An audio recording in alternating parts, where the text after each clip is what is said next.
거룩하고 복된 주의 날 하나님 앞에 예배하러 나오신 모든 성도님들을 주님의 이름으로 환영하고 축복합니다. 우리 옆에 분들 또 앞뒤 분들하고 한번 인사 나누시면 좋겠습니다. 사랑합니다. 축복합니다.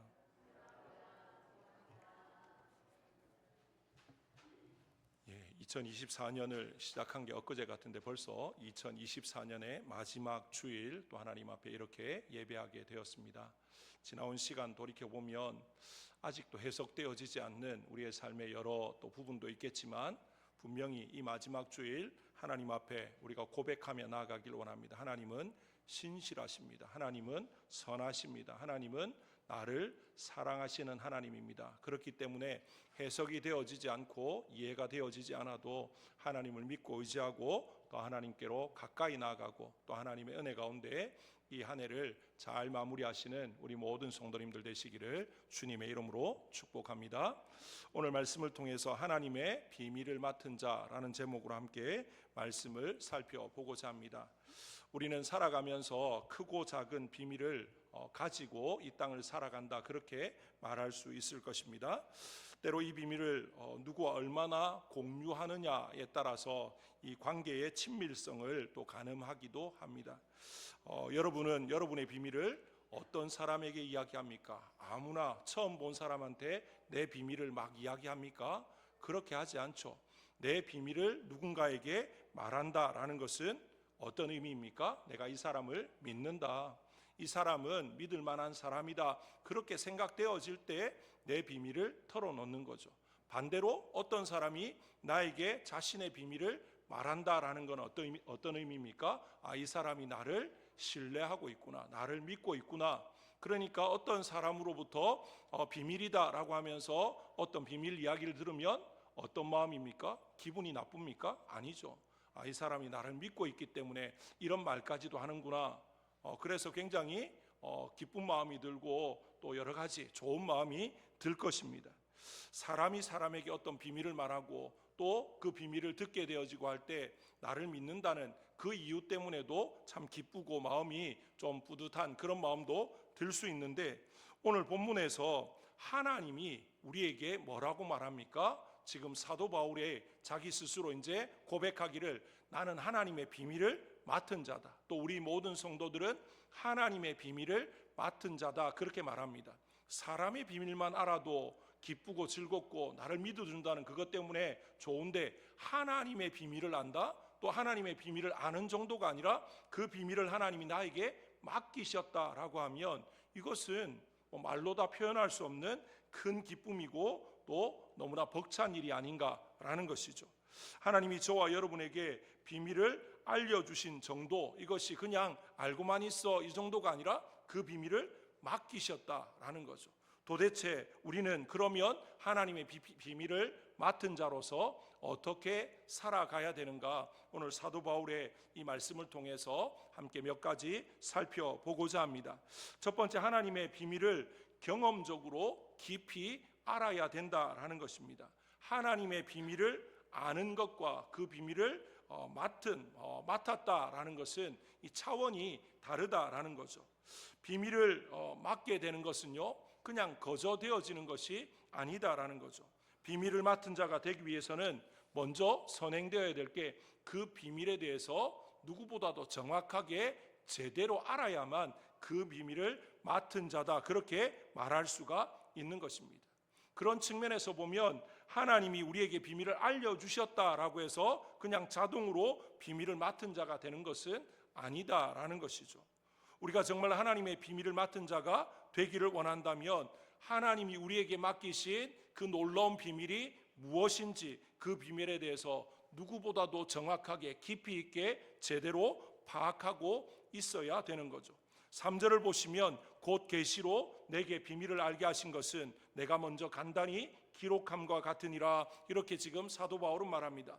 이 구절이 뭐와 연결이 되냐면요, 우리가 지난 시간 살펴봤던 에베소서 1장 8절 9절과 연결이 되어집니다. 이는 그가 모든 지혜와 총명을 우리에게 넘치게 하사 그 뜻의 비밀을 우리에게 알리신 것이요 그의 기뻐하심을 따라 그리스도 안에서 때가 찬 경륜을 위하여 예정하신 것이니, 그렇게 말씀을 했습니다. 사도 바울은 하나님께서 계시로 자기에게 비밀을 알려주셨다. 그렇게 지금 말을 하고 있고요. 나아가서 4절에 그것을 읽으면 내가 그리스도의 비밀을 깨달은 것을 너희가 알 수 있으리라. 그렇게 지금 말합니다. 사도 바울은 하나님이 그리스도의 비밀을 계시로 자기에게 보여주신 것을 언급할 뿐만 아니라 하나님이 보여주신 그 계시의 비밀을 너무나도 분명히 깨달아 알고 있다라고 너무나도 자신감 있게 말하고 있습니다. 얼마나 이것을 제대로 알았으면 뭐라고 이야기합니까? 나만 깨달아 아는 게 아니라 나를 보는 모든 이들이 내가 그리스도의 비밀을, 하나님의 비밀을 맡은 자인 것을 안다라고 말하는 정도입니다. 저와 여러분은 하나님의 비밀을 맡은 자가 맞습니까? 우리 자신들을 한번 돌아보았으면 좋겠습니다. 우리 스스로 그 비밀을 깨닫는 정도가 아니라 우리를 보는 우리의 가족들, 우리의 친지들, 가까운 사람들, 우리 주변 사람들이 우리를 바라볼 때 사도 바울을 향해서 인정하는 것처럼, 야, 그리스도의 비밀을 맡은 자구나, 그리스도의 비밀을 깨달은 자가 맞구나. 왜 그렇습니까? 그가 하는 말이나 행동이나 삶의 모든 것들이 정말로 하나님의 비밀을 맡은 자로서 합당한 삶을 살아갔기 때문에 그렇다라는 것입니다. 오늘 교회 안에 수많은 성도들이 있습니다. 그런데 그 성도들이 그리스도의 비밀을 안다고 말합니다. 그런데 아는 것에서 그치면 되는 게 아니고요, 오늘 본문에서 말하는 것처럼 그리스도의 비밀을 맡은 자로서 사도 바울과 같은 삶을 살아가기를 하나님은 기대하고 원하시는 줄로 믿습니다. 그렇다면 이 한 해의 삶을 돌아보면서 우리의 삶을 한번 점검해 보았으면 좋겠습니다. 우리가 그리스도의 비밀을 모르지 않습니다. 하나님의 비밀을 모르지 않습니다. 그런데 과연 우리는 사도 바울처럼 그리스도의 비밀을 맡은 자로서 거기에 합당한 삶을 살아왔는가, 우리 자신들을 한번 돌아보았으면 좋겠습니다. 그냥 시간이 흘러서 이 한 해의 마지막 주일에 와 있는 것이 아니고 우리의 삶은 하나님이 그리스도의 비밀을, 하나님의 비밀을 우리에게 맡기셨기 때문에 그 비밀을 맡은 자로서 충실히 그 삶을 이행하면서 하루하루, 한 주 한 주, 한 달 한 달 쌓이고 쌓여서 여기까지 와야 된다라는 것이죠. 그런 측면에서 볼 때 우리가 하나님 앞에서 얼마나 부끄럽습니까? 하나님 앞에서 고개 들 수 없는 죄인인 것을 고백할 수밖에 없습니다. 한 해를 시작할 때에는 정말로 주를 위해서, 또 하나님의 나라와 의를 위해서 얼마나 크고 원대한 꿈들을 꾸었습니까?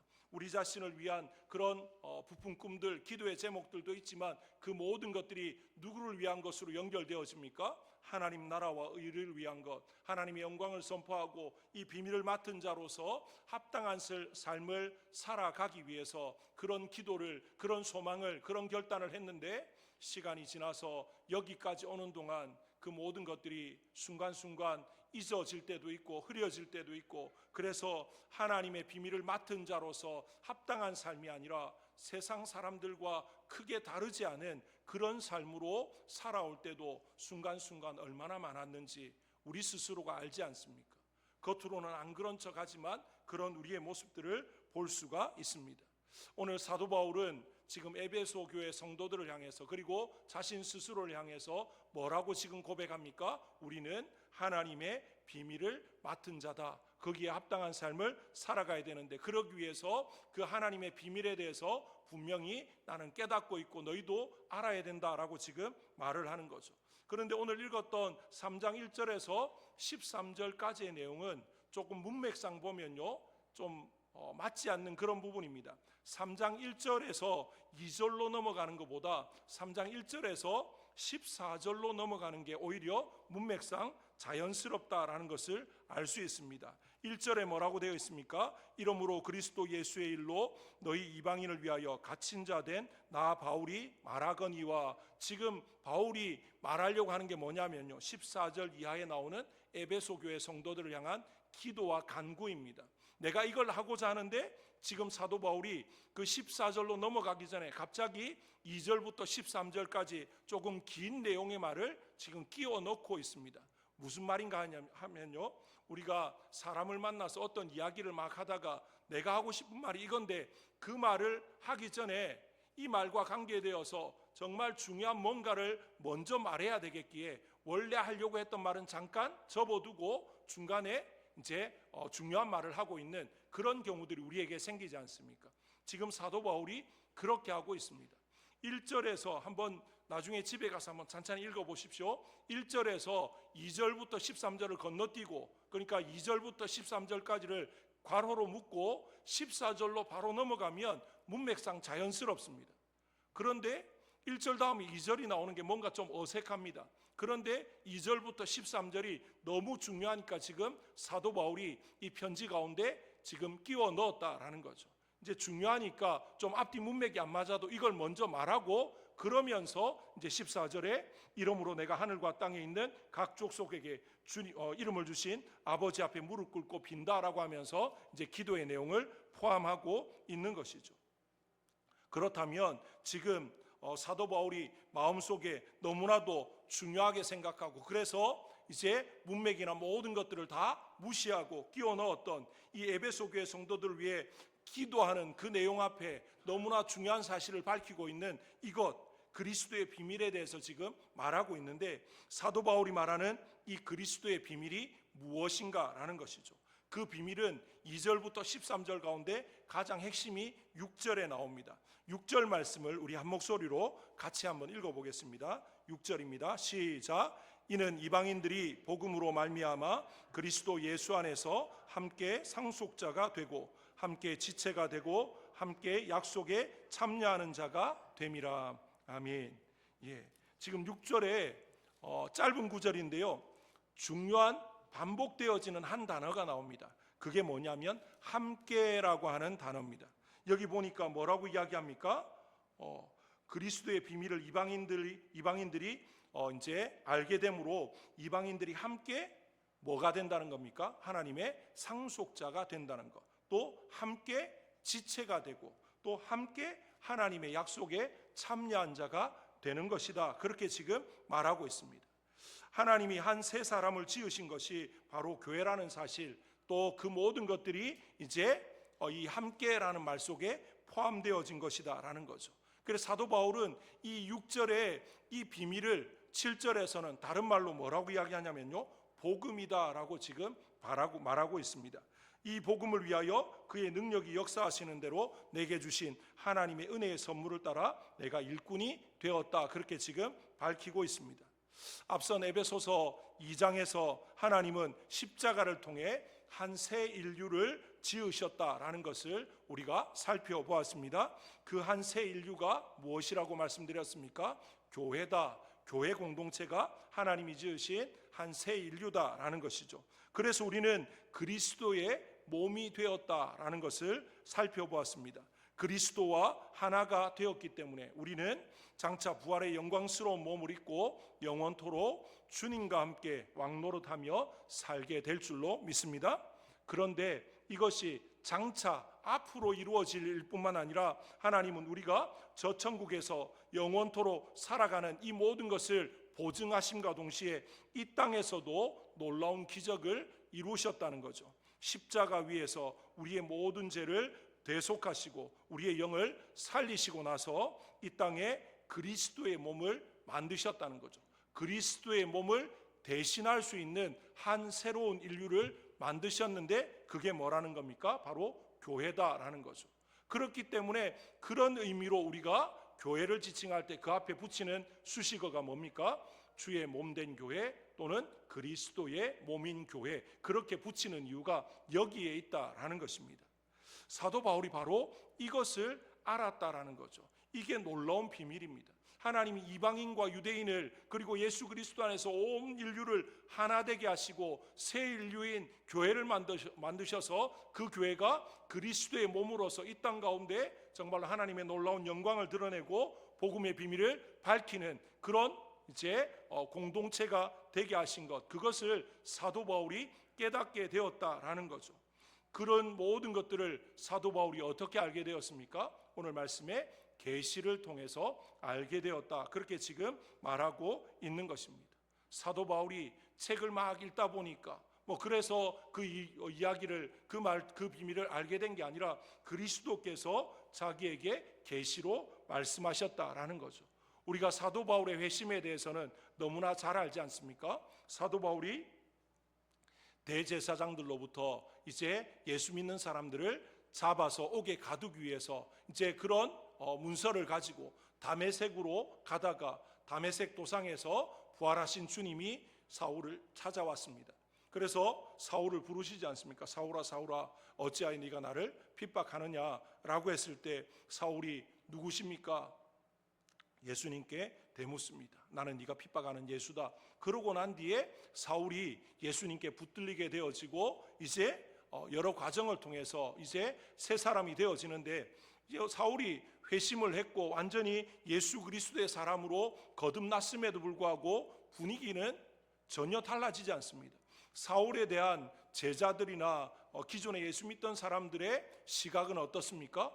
저 사람은 교회를 박해하던 사람인데, 예수 믿던 우리를 잡아서 옥에 가두던 사람이었는데 저 사람 말을 어떻게 믿지?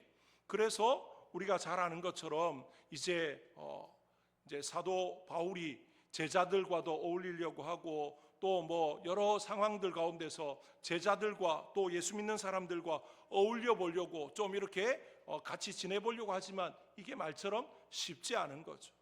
그래서 이제 바나바가 중간에서 이렇게 다리를 놓고 저렇게 하고 아무리 해도 잘 안 되다 보니까 이제 사울이 아라비아로 가서 3년이라는 시간을 보내게 되었습니다.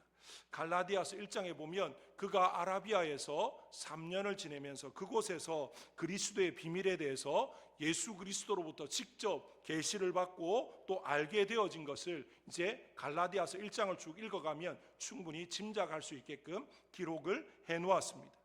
정말 사도 바울은 어떤 공부를 통해서 누가 가르쳐줘서 이게 아니라 예수님이 직접 말씀하심으로 이제 그 비밀을 깨닫게 되어진 것을 성경에서 말하고 있는데요. 그렇다면 저와 여러분은 그리스도의 비밀을 얼마나 알고 있습니까? 어떻게 알게 되었습니까? 혹시나 그냥 어릴 적부터 교회 나오다 보니까 그냥 지식적으로 하도 많이 들어서 맞아 예수님은 이런 분이야 또 십자가는 뭐야 그냥 지식적으로만 알고 있지는 않는가? 우리 자신들을 돌아보았으면 좋겠습니다. 그냥 아는 것은요 정말 죄송한 이야기지만 귀신도 하나님을 압니다. 성경에 보면 귀신도 하나님을 안다고 말하고 있습니다. 그런 알을 지금 사도 바울은 말하는 게 아닙니다. 우리가 하나님을 아는데 귀신이 아는 것처럼 하나님이야 예수님은 하나님의 독생자야 이 정도 그냥 지식적으로 입술로 내뱉는 그 정도의 알을 말하는 것이 아니다라는 거죠. 사도 바울이 그 부활의 주님을 만나고 인격적으로 변화되어지고 그 주님으로부터 계시와 또 말씀을 통해서 깨닫게 되어져서 그 놀라운 비밀을 제대로 알고 깊이 알고 분명히 알았던 것처럼 우리도 경험적으로 인격적으로 체험적으로 주님을 알아야 된다라는 거죠. 그 하나님을 알아야 된다는 거죠. 그래야만 하나님의 비밀을 맡은 자로서 또 합당한 자격이 되어진다라는 것입니다. 정말로 저와 여러분의 삶 속에 우리의 심령 가운데 내주하시는 성령 하나님은 날마다 우리에게 말씀을 읽을 때 조명해 주십니다. 예배를 드릴 때에 또 기도할 때에 우리 가운데 감동하십니다. 그래서 하나님에 대해서 더 깊이 더 넓게 또 알아갈 수 있게끔 만들어 주십니다. 그렇기 때문에 우리의 삶은 어제보다 오늘 하나님을 더 알고 오늘보다 내일 하나님을 더 깊이 넓게 알아가는 것이 당연하다라는 것이죠.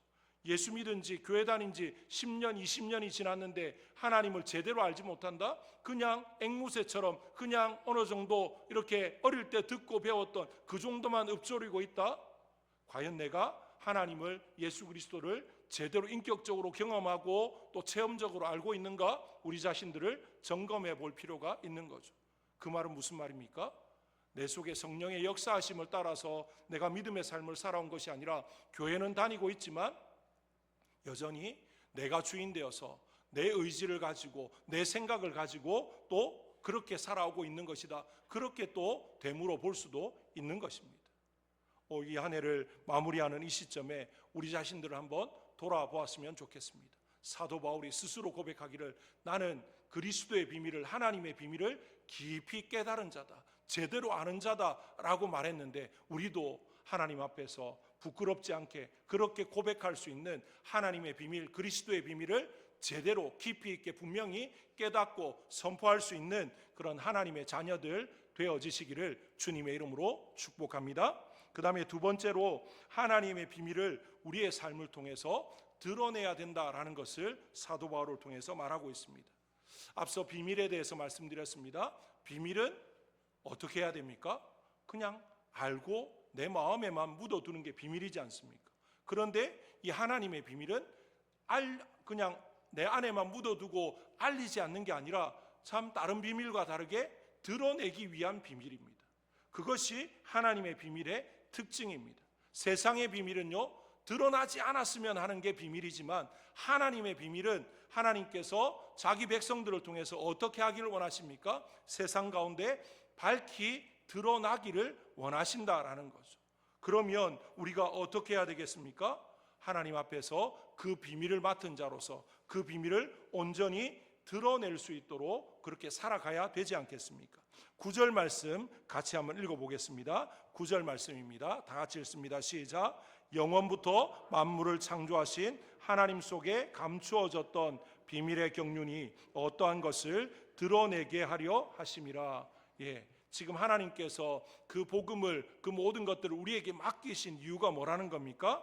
드러내기 위함이다. 지금 그렇게 말을 하고 있는 것이죠. 다른 말로 하나님의 비밀을 맡은 자의 사명이다. 이제 그 비밀을 드러내는 게 이 맡은 자의 사명이다라는 것입니다. 우리에게 주어진 사명이 이 비밀을 세상 가운데 그냥 하나님께서 우리를 통해서 좀 더 그들의 수준에서 그들이 알 수 있게끔 우리의 삶과 우리의 말과 행동을 통해서 제대로 드러내게 하는 것, 그것이 바로 우리에게 원하시는 삶이다라는 것입니다. 그렇다면 이 비밀을 어떻게 드러낼 수 있습니까? 앞서 말씀드린 것처럼 우리의 삶을 통해서 드러낼 수 있습니다. 하나님의 비밀을 우리의 삶을 통해 드러낸다라는 게 어떤 의미입니까? 세 가지로 살펴볼 수 있는데요. 하나님의 비밀을 드러내는 삶에 대해서 8절에서 이제 이렇게 정의합니다. 모든 성도 중에 지극히 작은 자보다 더 작은 나에게 이 은혜를 주신 것은 측량할 수 없는 그리스도의 풍성함을 이방에게 전하게 하시고, 그렇게 지금 말하고 있습니다. 첫 번째, 하나님의 비밀을 드러내는 삶은요, 측량할 수 없는 그리스도의 비밀의 풍성함을 드러내는 것입니다. 다르게 표현하면 우리의 환경 가운데 여러 가지 말로 설명할 수 없는 그런 일들이 벌어졌을 때 그냥 그 일을 말하는 게 아니고 그 일을 주장하시고 이루신 하나님을 드러내는 겁니다. 하나님은 이런 기적도 베푸시고 이런 능력도 베푸시고 이런 하나님이 정말로 내가 믿는 하나님, 온 우주 만물을 창조하신 하나님, 지금도 우리와 함께 하시고 역사하신 하나님이다. 그걸 드러내기 위해서 하나님께서 어떻게 하신다는 겁니까? 우리 가운데 측량할 수 없는 그런 풍성한 은혜를 베푸신다는 거죠. 그걸 제대로 알고 이제 그걸 허락하신 하나님을 말하는 겁니다. 그게 일종의 뭡니까? 간증입니다. 간증할 때는요, 내 이야기가 주가 아니라 뭡니까? 내 인생에 들어오셔서 내 인생 가운데 역사하신 그 하나님을 말하는 게 주가 되어야 되는 거죠. 간증을 막 들었는데 하나님은 온데간데 없고 자기 자랑만 막 이야기한다. 간증이 아닌 거죠. 실제 간증은 말하다 보면 내 삶을 통해서 역사하셨기 때문에 내 삶을 어느 정도 말할 수밖에 없습니다. 하지만 결과적으로는 누가 드러나야 됩니까? 하나님이 드러나야 됩니다. 하나님이 하셨습니다. 영광은 하나님이 받으셔야 된다라고 선포하고 또 하나님께 영광을 돌리는 거죠. 그렇다면 무엇이 그리스도의 비밀을 드러내는 것이냐? 9절 말씀에 영원부터 만물을 창조하신 하나님 속에 감추어졌던 비밀의 경륜이 어떠한 것을 드러내게 하려 하심이다. 그렇게 말합니다. 영원부터 만물을 창조하신 하나님 속에 감추어 있던 비밀의 경륜을 드러내는 것, 이게 뭡니까? 그리스도의 비밀을 어떻게 드러내는가라는 것을 우리에게 말합니다. 하나님 속에 감추어진 이 비밀의 경륜을 우리가 제대로 알지 못하면 드러낼 수가 없다라는 거죠.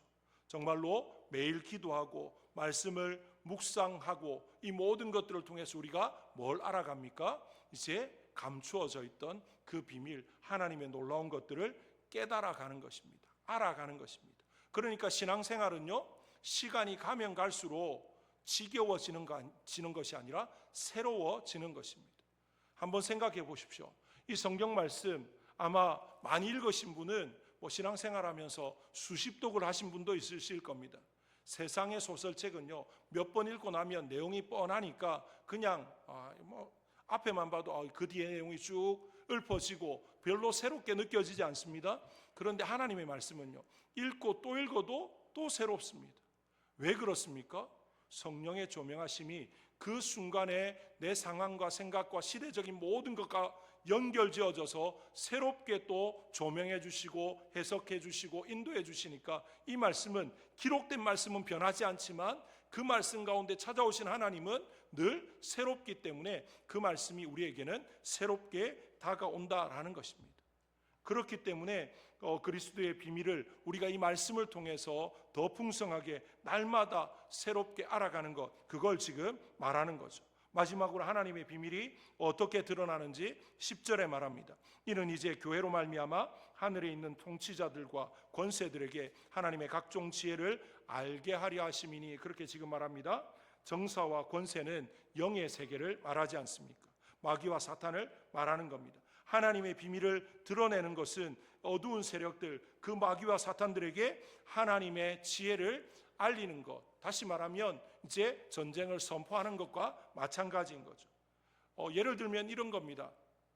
우리가 하나님의 놀라운 비밀, 은혜의 풍성함을 제대로 알기 전에는, 우리의 믿음이 굳건히 세워지기 전에는 사탄이 내 약점을 붙잡고 공격하면 쉽게 쓰러졌습니다. 넘어졌습니다. 대항할 힘도 대적할 힘도 없었습니다. 그런데 우리의 믿음이 점점 견고해지고 그리스도의 풍성한 비밀들을 제대로 알아가고 감추어진 그 경륜을 제대로 알고 이제 믿음 위에 굳건히 세워져서 살아갈 때, 사탄이 이전과 똑같이 우리의 약점을 붙들고 공격하는데 어떻습니까?